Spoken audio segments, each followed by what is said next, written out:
నువ్వంటే ఆ పిల్లకి ఇష్టమేరా ప్రసాద్. ఇష్టమేరా, కానీ ప్రేమించేంత ఇష్టమా అని.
నమస్తే సేటు.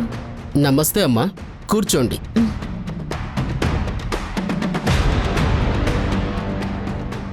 ఇదేంట్రా ఇప్పుడు ఈ ఇంటికి వచ్చిందేంటి? ఇది బంగారం తాకట్టు పెట్టుకునే బాలుసేటీలు కదా. అవునన్నా, పస్తులు ఉండలేక ఏవైనా అమ్ముకోవడానికి వచ్చిందేమో. ఓ, ఏంటమ్మా, ఏమీ కావాలి? నాకు డబ్బులు చాలా అవసరం ఉంది సేటు. ఈ చైన్ తాకట్టు పెట్టుకుని నాకు డబ్బులు ఇప్పిస్తారా? నా వ్యాపారమే అది కదమ్మా, ఇవ్వు.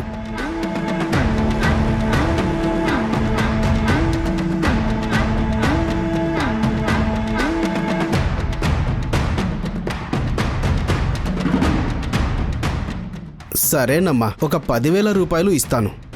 అదేంటండి, అది తులం పైనే ఉంటుంది, దానికి మరి 10,000? చూడమ్మా, నువ్వు ఈ ఊర్లో చిన్న పనులు చేసుకొని బ్రతుకుతున్నావు. అలాంటిది నీ దగ్గరికి ఈ చైన్ ఎలా వచ్చిందన్నది నాకు అనవసరం. కానీ రేపొద్దున ఏదైనా తలనొప్పి వచ్చింది అనుకో, అనవసరంగా నేను ఇరుక్కుంటాను. అందుకే దీనికి 10,000 మాత్రమే ఇస్తాను. నీకు నచ్చితే తీసుకెళ్ళు, లేదంటే నీ చైన్ నువ్వే తీసుకెళ్ళు. మరీ అన్యాయంగా మాట్లాడకండి సేటు. కొంచెం సమస్యలు ఉన్నాయి కాబట్టి ఆ బంగారాన్ని తాకట్టు పెడుతున్నాను. అది నాదే, నన్ను నమ్మండి. కొంచెం ఎక్కువ డబ్బులు ఇవ్వండి. దీన్ని నువ్వు తీసుకొచ్చావు కాబట్టి నీది అని చెప్తున్నావు, కానీ నీ దగ్గరికి ఎలా వచ్చిందన్నది నాకు అనవసరం.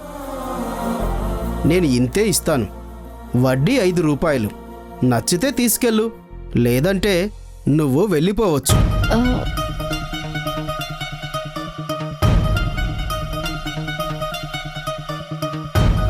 సరే, ఇవ్వండి.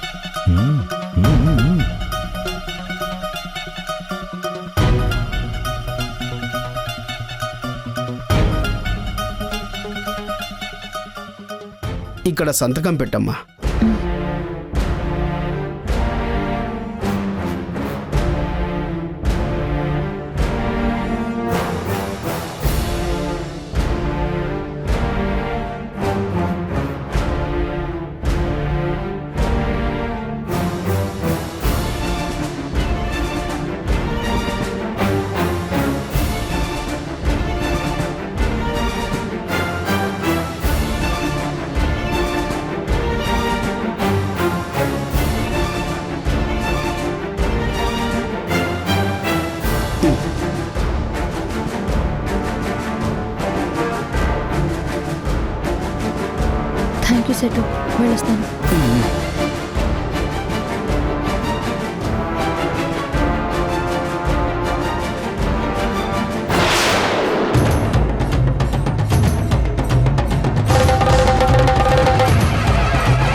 అస్సలు నేను ఊహించలేకపోయానండి. వీళ్ళు ఎంత శ్రీమంతులు అని. అమ్మో, ఎంత బంగారం ఉంది! ఒక్కొక్కరి ఒంటి మీద కిలోలు కిలోల బంగారం ఉంది. అందులో సగం కొట్టేసినా మన జీవితాలే మారిపోతాయి.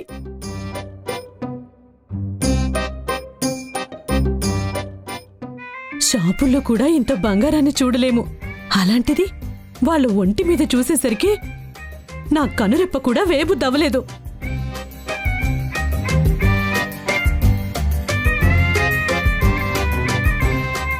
ఎన్నో నాటకాల్లో భూస్వామి పాత్ర వేశాను. చినిగిపోయిన బనియన్ ఒంటి మీదున్నా డబ్బున్నవాణ్ణి అని ఫీల్ అయ్యేవాణ్ణి.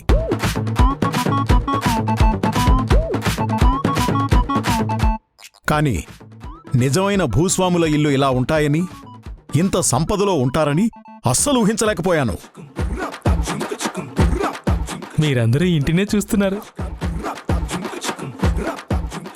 నేను మాత్రం ఇంట్లో ఉన్న మనసును చూస్తున్నాను. ఆ? మనసుని కాదురా, మనుషుల్ని చూస్తున్నాను అనాలి. నీకెప్పటికీ తెలుగు రాదా? నేను చెప్పేది నీకు ఎప్పటికీ అర్థం కాదు. ఇదిగో చూడండి, ఆ, అనుకోకుండా మనకు అవకాశం వచ్చింది. ఆ, గుమ్మం దగ్గర నుంచి ఆ రాధని మనం తీసుకెళ్లిపోవాలనుకున్నా, కాని ఇంట్లో 3 రోజులు ఉండే అవకాశం పెద్దావిడ మనకిచ్చారు. ఇక్కడ చాలా వస్తువులున్నాయి. ఉన్న 3 రోజులు కొంచెం కొంచెం మాయించేస్తే ఈ దెబ్బతో మన దరిద్రం మొత్తం తీరిపోతుంది. మీరు ఈ మాత్రం ఇంటిస్తే చాలు, 7 వారాల నగలు మొత్తం దోచేను. అప్పటిగాని మన బతుకులు శ్రీకృష్ణ జన్మస్థానంలో జైల్లో నాటకాలు వేయడానికి కూడా వీలు కుదరదు. పెద్ద వస్తువుల జోలికెళ్తే దొరికిపోతాం. చిన్న చిన్నవి మాయించేస్తే లెక్కల్లో ఉండవు కాబట్టి మన మీద ఎవ్వరికీ అనుమానం రాదు. అందుకని చేతికి దొరికినవన్నీ నొక్కేయండి. వెళ్ళేటప్పుడు జాగ్రత్తగా తీసుకెళ్తాం. అలాగే, ఇందాకలే వంటగదిలో చూశాను. వెండి సామాను చాలా బాగానే ఉంది. కొన్ని కొన్ని తీసేసుకుంటాను. ఎక్కడ పడితే అక్కడ డబ్బులు పెడుతున్నారు. అందులో కొంత కొంత తీసేసినా ఏదో ఖర్చయిందని లెక్కలు చూసుకోరు.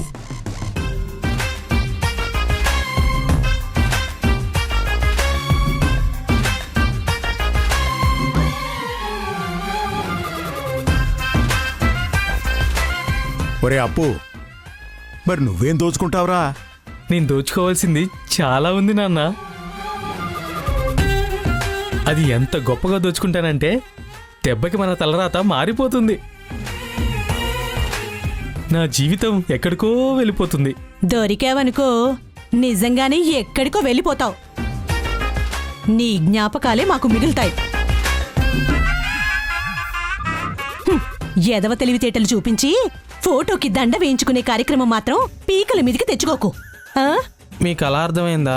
రేయ్, మాకెలా అర్థమైనా నువ్వు మాత్రం పిచ్చి పిచ్చి వేషాలు వేయకు. చెప్పానుగా, చేతికి అందింది మాత్రమే దోచుకో. మనం దొరికిపోయేలా దోచుకోకు. ఆ. నేనేం దోచుకోవాలో నాకు తెలుసు. ఇప్పుడు మీకు చెప్పినా ఏం అర్థం కాదు.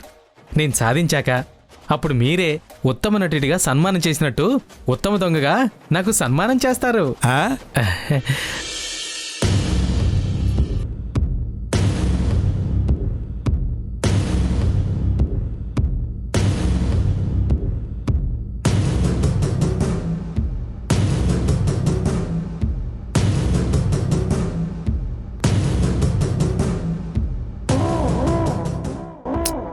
ఏంటి సత్య, నన్నెందుకు అలా చూస్తున్నావు?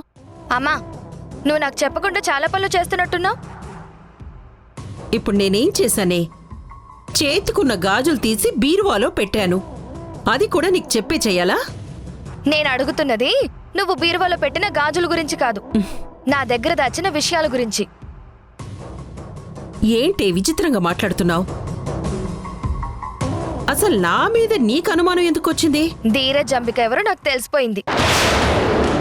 ఎవరు పిలిస్తే వాళ్ళు ఇక్కడికి వచ్చారో అది కూడా నేను తెలుసుకున్నాను. ఏయ్, షూ.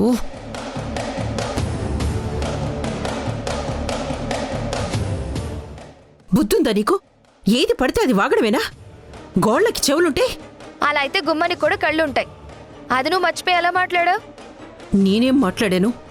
అయినా నువ్వు తెలుసుకొని అడుగుతున్నావా లేక అనుమానంతో అడుగుతున్నావా? నువ్వు వాళ్లతో మాట్లాడింది విని అడుగుతున్నాను. నువ్వెందుకు విన్నావు? నేను విన్నాను కాబట్టి సరిపోయింది. నువ్వే గెలుస్తావన్న ఆనందంతో ఇష్టం వచ్చినట్టు అరిచి మాట్లాడినట్టు మాట్లాడావు. ఇదే మాట అమ్మమ్మో మావయ్యో ఆ రాధో వినుంటే నీ పరిస్థితి మరోలా ఉండేది. అయినా నువ్వేదైనా చేసేటప్పుడు నాకు చెప్పే కదా నువ్వు చేస్తావు. మరి ఈ విషయం ఎందుకు దాచావు? ఏం లేదే, మొన్న నువ్వు రాధని గొప్పగా పొగిడావు కదా, పొరపాటున నువ్వు కూడా ఆ రాధ మాటల్నమ్మి తన పార్టీలో చేరిపోయావేమోనని భయం వేసింది. అందుకే నీ మంచి కోసం నీకు చెప్పకుండా నా మనసులో నేను దాచుకున్నాను. అంటే ఏంటమ్మా, ఇప్పుడు నీ కూతుర్నే అనుమానిస్తున్నావా? ఏదో రాధ కొంచెం మంచి పని చేసిందని పొగిడాను, అంత మాత్రాన పార్టీ ఎందుకు మారుస్తాను? నాకు మావయ్య కావాలి. రాదుంటే మావయ్య నావాడు ఎలా అవుతాడు? అందుకే రాధ వెళ్ళిపోవడం కావాలి. ఈ మాత్రం కూడా నీకు తెలీదా? తెలుసే, నీ జీవితం కోసమే కదా నేను ఇదంతా చేస్తున్నాను. నీ కళ్ళల్లో ఆనందం చూడడం కోసమే కదా రాధకి కన్నీళ్లు తెప్పిస్తున్నాను. కానీ పరిస్థితులు ఎలా మారతాయో తెలియదు కాబట్టి ఇది నా మనసులోనే దాచుకున్నాను. ఇదేమి నా కోసం చేయడం లేదు, నీ కోసమే చేస్తున్నాను.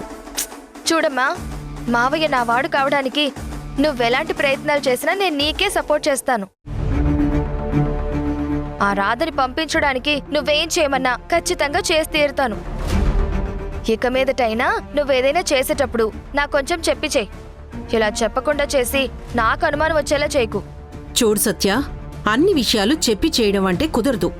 ఒక్కోసారి ఒంటరిగానే నిర్ణయాలు తీసుకోవాలి. అన్ని పనులు అయిన తర్వాతనే చెప్పాలి.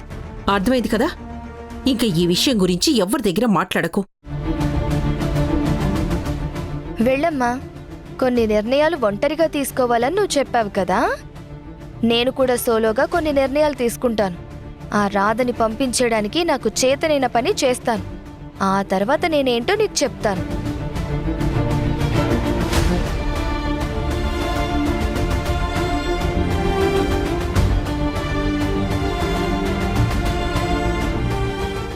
మురారి, ఈ డబ్బు లేకపోతే ఇంటి వాళ్ళు ఇంట్లో నుంచి వెళ్ళిపోమంటున్నారు. బతుకు భారమైపోతుంది.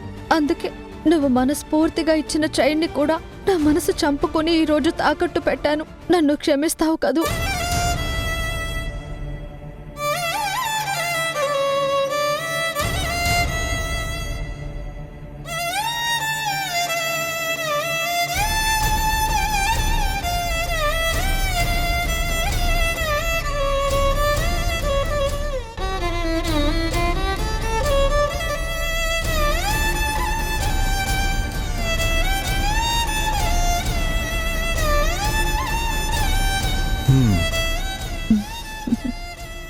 ఏంటి రాధా, ఆ చైన్ని చూసి అంతలా మురిసిపోతున్నావు?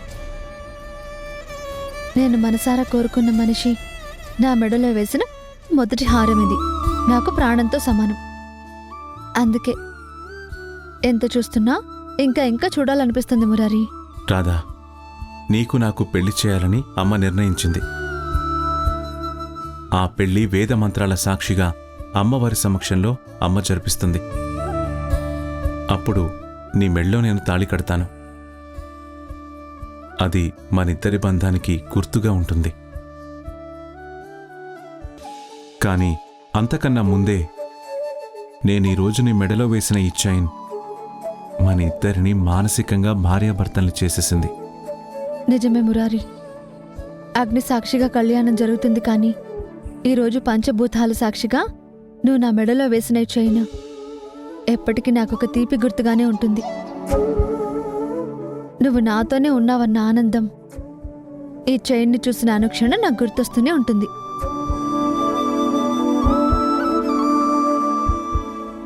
ఇది నాకు నా ప్రాణం కన్నా విలువైంది.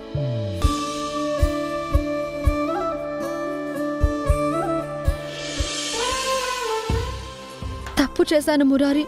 కష్టాలకు తల వంచలేక, మాటలు పడలేక, పరువు కోసం, ప్రాణం కోసం ప్రాణంతో సమానమైన గొలుసును తాకట్టు పెట్టాను. కానీ ఆ రోజు మనం చెప్పుకున్న మాటలు గుర్తు చేసుకుంటే చేసుకున్న భాషలు గుర్తొస్తున్నాయి. నేనిలా చేయడం తప్పు అని ఇప్పుడు నాకు అర్థమవుతుంది. ఇంటి అద్దె కట్టడానికి ఎలాగైనా కష్టపడతాను, లేదా చెట్టు కిందనైనా ఉంటాను. కానీ ఆ చైన్ తాకట్టు పెట్టిన డబ్బుతో నా కష్టాన్ని తీర్చుకోను.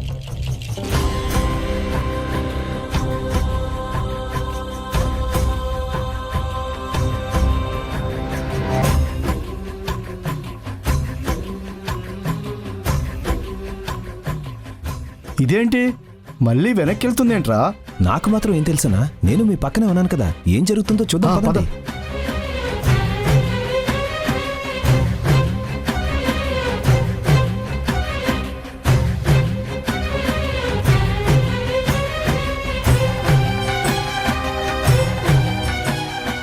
సుజాత భోజనం రెడీనా? రెడీ అండి. వస్తున్నాను. సేటు, ఏంటమ్మా మళ్ళీ వచ్చావు? మీరు ఇచ్చిన ఈ డబ్బు తీసుకుని నా చైన్ నాకు ఇచ్చేయండి. 10,000 సరే, వడ్డీ 500 ఎవరిస్తారు? అదేంటండి, ఈ డబ్బులు ఇప్పుడే కదా తీసుకున్నాను, ఒక అరగంట కూడా కాలేదు, అప్పుడే వడ్డీ ఏంటి? చూడమ్మా, ఒక వస్తువు కొనుక్కొని బయటికి వెళ్ళాక మళ్ళీ తిరిగి ఇచ్చేస్తే దాన్ని సెకండ్ హ్యాండ్ అంటారు. కొన్న రేటు కన్నా కనీసం 10% తగ్గించి తీసుకుంటారు. ఇది అంతే. నా దగ్గర నుంచి డబ్బులు నువ్వు తీసుకున్నాక తిరిగి ఇవ్వాలి అంటే వడ్డీతోనే ఇవ్వాలి. అది అరగంట అయినా అర నిమిషమైనా. 10,500 ఇచ్చేసి నీ చైన్ నువ్వు తీసుకెళ్ళమ్మా.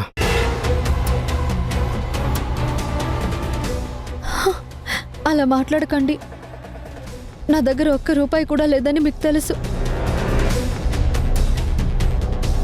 మీ డబ్బు మీరు తీసుకొని దయచేసి ఆ చైన్ నాకు ఇప్పించండి, మీ కాళ్ళు పట్టుకుంటాను. కాళ్ళు పట్టుకున్నారని కన్నీళ్లు పెట్టుకున్నారని నా మనసు కరిగిపోతే నేను వడ్డీ వ్యాపారం చేయలేనమ్మా. అందుకే నువ్వు అసలు వడ్డీ రెండూ ఇచ్చి నీ చైన్ని నువ్వు తీసుకెళ్ళమ్మా.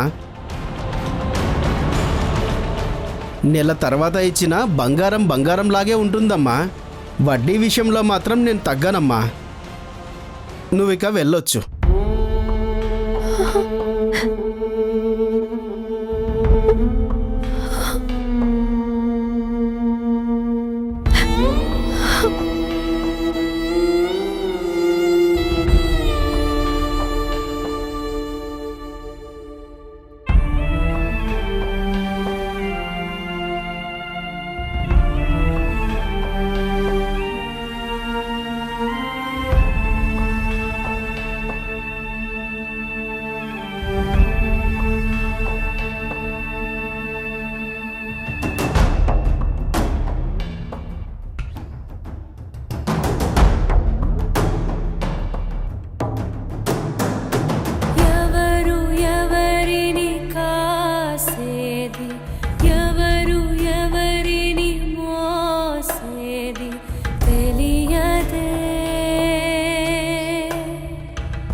అమ్మయ్యా, ఈ ఇంట్లో ఎవరూ లేరు. ఈలోగా నా పని నేను కాని చేస్తే అనుకున్నట్టుగానే 4 రాళ్ళు వెనకేసుకోవచ్చు.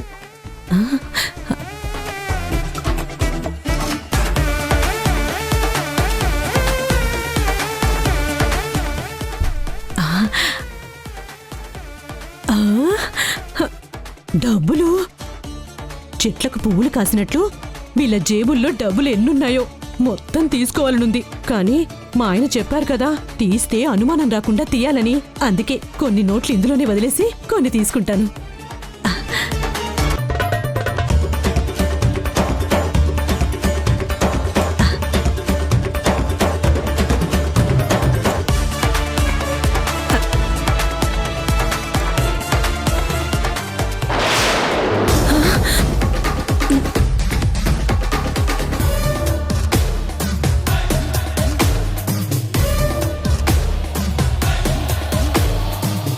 ఏంటి మీరు చేస్తున్న పని? అది అది అదే నేను అడుగుతున్నాను. ఏంటి మీరు చేస్తున్న పని? ఆ,